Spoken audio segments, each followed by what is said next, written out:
Our Premier is exactly right in her statement on Guilbeault's unconstitutional proposed methane emissions regulations. The feds don't know this file at all, and grandstanding at COP doesn't do anything to help global emissions. Attacking Alberta industries won't reduce emissions in the countries that are releasing the most CO2 and the most methane. Tacking on $15 billion in costs to Canada's energy industry will not have any measurable impact on global emissions. Indeed, the federal government's own regulatory impact statement admits that Canada's energy industry makes up less than half of Canada's methane emissions.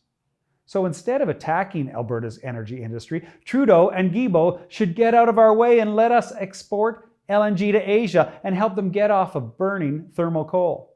When the US switched from making electricity with coal to making electricity with methane, it actually reduced its overall emissions. That's what we should strive for, reducing emissions. Imagine if we could get China and India and Japan to do the same thing.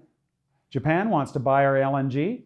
Trudeau, he said no. Japan wants to buy our hydrogen, and Trudeau and Guilbeault's government is standing in the way of the changes that will allow us to do that. The Supreme Court has been very clear that Trudeau's government cannot act unilaterally in the energy space. They have no authority.